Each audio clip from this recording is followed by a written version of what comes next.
Tantor Audio, a division of Recorded Books, presents Prince Charming Isn't Coming, How Women Get Smart About Money, by Barbara Stanny, narrated by Niemi. Preface to the Revised Edition. Then. A decade has passed since Prince Charming Isn't Coming, How Women Get Smart About Money was first published, and what a decade it's been.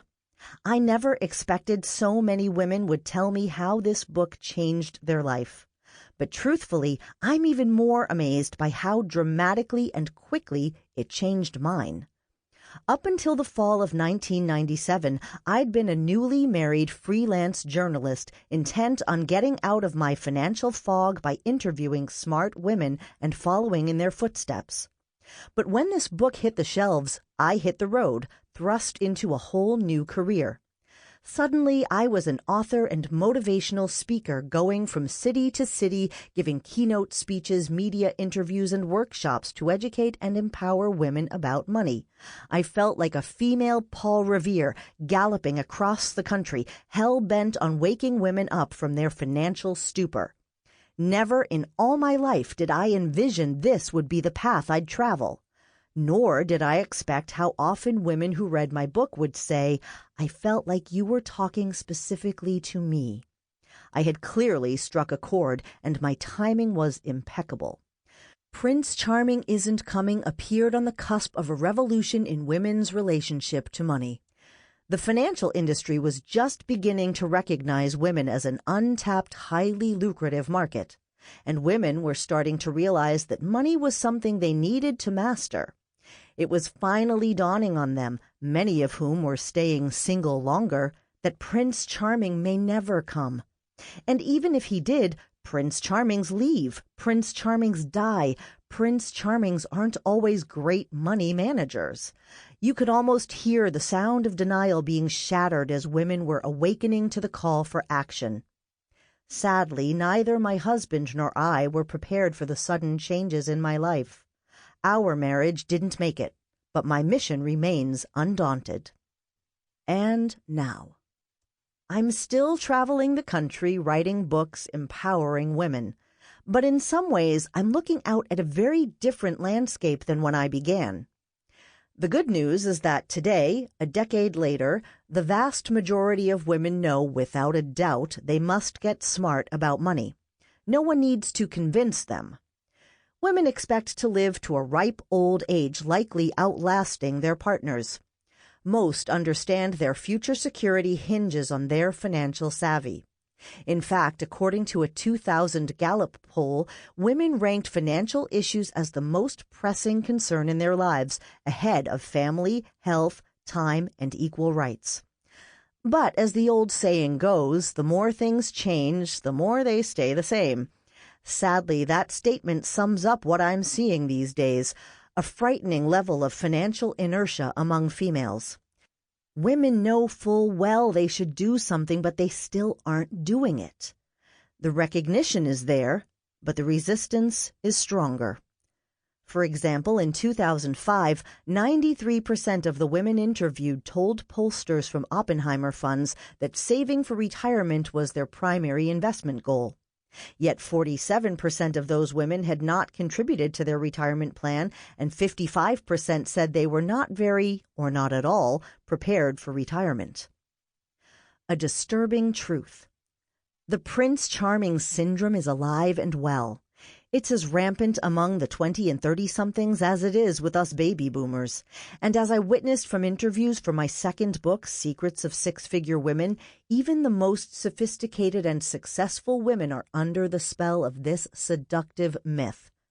Maybe it's not a man these women are waiting for, but far too many are still clinging to the notion, often unconsciously, that if they just wait long enough, some sort of miracle will eventually save them. Recent studies confirm this alarming phenomenon. 47% of the women versus 30% of the men reported not being knowledgeable about investing. 57% of women found entrusting their retirement savings to the stock market frightening. 48% lacked the knowledge and skills to handle investments. 62% of women graded themselves a C or lower in financial knowledge. Only 1% gave themselves an A. When it comes to money, women still have a long way to go.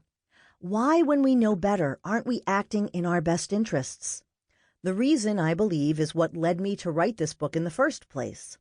Even though I've updated the material, the message remains as pressing and relevant today as it was 10 years ago. Learning about money has less to do with economic facts and everything to do with emotional blocks. Prince Charming Isn't Coming was one of the first books to focus on the inner work of wealth, to assert that our early conditioning, family patterning, limiting beliefs, and internal barriers, far more than our busy schedules or lack of math skills, were our biggest stumbling blocks to taking financial responsibility. That's what I was hearing from women who saw themselves in these chapters. Once they understood that financial education is a two-pronged process, a combination of the inner work and outer work, the fog lifted along with their resistance. And when that happens, the results go far beyond money. Women who take charge of their money are finding that they are, in fact, taking charge of their lives. An exciting future. I remember when I first met one of my former editors of this book. In an attempt to make conversation, I asked if she'd ever invested. "Oh, no," she stammered, clearly uncomfortable with the question. "I don't have enough money to invest." That was the end of the conversation. Then, one day, about a year after my book came out, she called me out of the blue. "Remember when you asked me if I invested?" she said. "Of course," I replied. "Well, I did have money in my 401k plan, but it was all sitting in a savings account.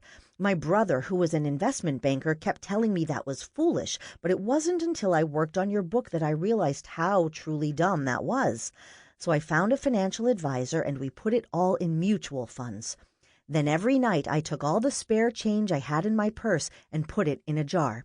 At the end of a few months, I started putting that money in a mutual fund that was very aggressive. It would go up and down all the time, but I know I'm in it for the long haul, so I'm not nervous." "Wow, I'm so proud of you," I said, blown away by her dramatic shift and deeply gratified that my book played a role. But it was what she said next that really grabbed my attention. She used the same exact words I hear all the time from women who finally take charge of their money. "I have to tell you, Barbara, I feel so powerful." In those words lie the real payoff for getting smart. We become powerful, which is also the very reason we procrastinate. Many women are actually afraid of their power. Yet, on some level, we know it's time. It's time to go where we fear, because that's how we grow, individually and collectively. It's time for all women to step up to the plate by stepping into our power. It's time to overcome our resistance by understanding why it's there in the first place.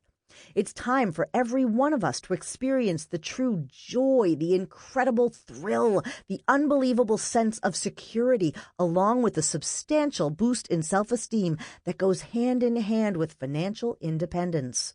Above all, it's time for you to become the powerful woman you were meant to be. If what you hear in the following chapters strikes a chord, I'd love to hear from you.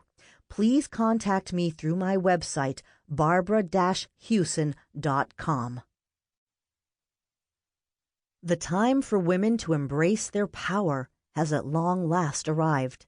If you are a woman, you need to know this is not the time to hold back. It is a time to go for it. Patricia Aberdeen, Megatrends for Women. From the heart, may it go to the heart. Beethoven, on the completion of one of his symphonies. Introduction. I grew up believing that one day my prince would come. He would whisk me off my feet and we'd fly blissfully into the sunset. I spent much of my life searching for this prince. Several times I thought I had found him. Each time I was wrong. But I kept looking. I kept waiting. Then one day, as if jolted awake from a deep sleep, I realized that Prince Charming wasn't coming. The realization hit me with the force of a tidal wave, and Sample complete. Ready to continue?